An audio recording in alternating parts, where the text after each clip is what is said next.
What's up, people of the internet? This is Megasan Pika here, doing a live reaction, something like that.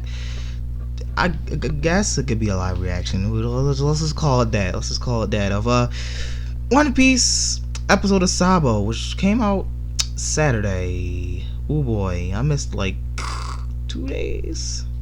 I'm only like 2 days late. 1 or 2 days, whatever. It doesn't really matter. So let's get this video started. Okay. So it starts off with Sabo walking up the hill that has Whitebeard's and Ace's grave. I'm guessing this is where 3D2Y took place. You know, when he appeared in 3D2Y. Sabo mentions that, you know, ever since whatever, I think since Ace was gone, the memories have just been coming back to him. And then a flashback, occurs. And of course is when Ace, Luffy, and Sabo were kids. Of course it flashed back to the part, of their past of when, they officially became brothers. Of course it flashes back to, back to Marineford and everything that happened. Not everything, just, Luffy going on his way to save Ace. And then we go back to, further back for some reason. It's like flashbacks and flashbacks here. But anyways, we go back again to, when Garp, introduced Luffy to Ace, or Ace to Luffy, or whatever. Okay, this is exactly how 3D2Y started, with, the war and everything, and a little bit of flashbacks and flashbacks, and, Ace dying and everything.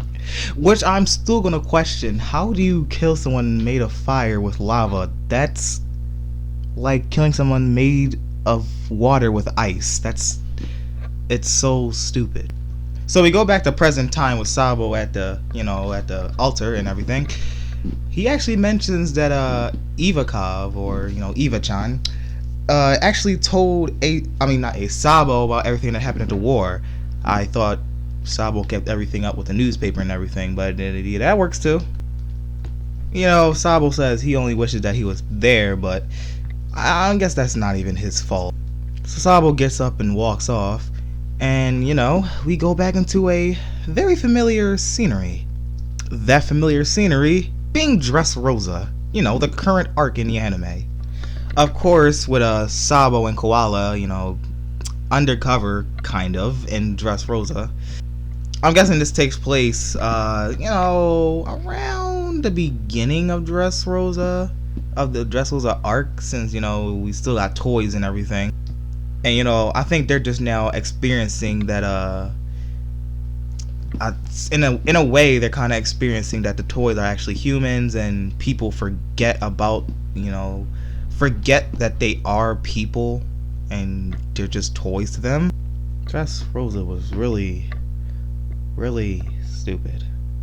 Now that I think about it, isn't Dressrosa just like Alabasta? I mean, not the place, I mean the arc. Isn't it just like Dressrosa? I mean, isn't Dressrosa just like Alabasta in a way? So basically all they're doing is, pinpointing all the stuff that went on at the beginning of Dressrosa. The Coliseum, everyone being toys, Rebecca, Violet, all that stuff. Of course, they have to show several hours later that the Straw Hats, everyone on the ship, had actually came to Dressrosa only hours later after Sabo did. And then, of course, after that, there's the Coliseum, and we all know what happened in the Coliseum. That was like, what, 30 episode thing? Come on now. It explains itself. While everything is going on in the Coliseum, we have Sabo who's working behind the scenes to see what's really going on in this place. Wow, this really is just a recap of everything that went on in Dressrosa. Really is, when they first came to Dressrosa, Coliseum, even with the Marines and everything when Fujitora first came, and really. Oh yeah, it got good. Luffy has a little fight with Don Chinjao and everything, and all the Coliseum stuff happened in Block C. But again, we have another flashback with Sabo and Ace. Like I said before, if you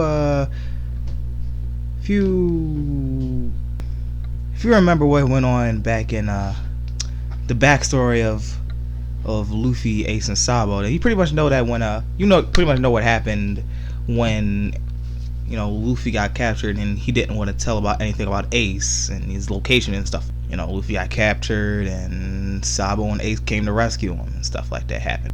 It's better off to watch this than that entire like 50 episode arc of their entire past.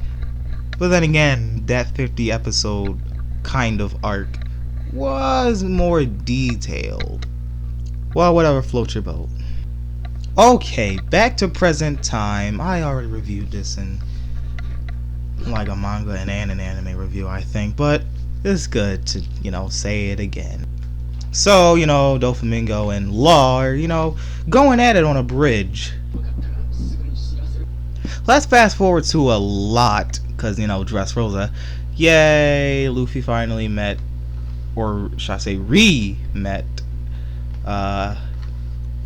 Sabo. And all the stuff they did, Luffy gave Sabo his clothes, so he's Lucy now, and yada yada yada.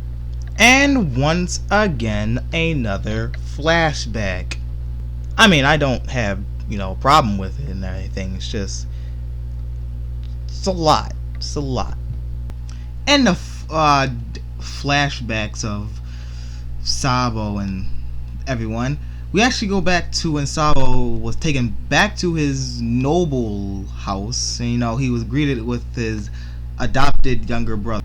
When those two were in a room by themselves, his younger noble adopted brother told him that the Great Terminal, which is where he was hanging out with Luffy and Ace, is going to actually be destroyed later on soon, along with the people in it, since they're not going to see it coming. Then we actually go to the Great Terminal and everything is on fire. Sabo tried to get his way into the Great Terminal where everything is burning, but he can't because the guards aren't letting him, and every time he tries, he gets knocked back. While Sabo was on the ground after being knocked down, a very familiar face shows himself to Sabo. The next day, as the world noble, one of the world nobles, which is just the celestial dragons, actually coming to the kingdom, Sabo is on his ship, and we already know what went down there. We already know what went down. But if for some reason you don't know, I'll just tell you.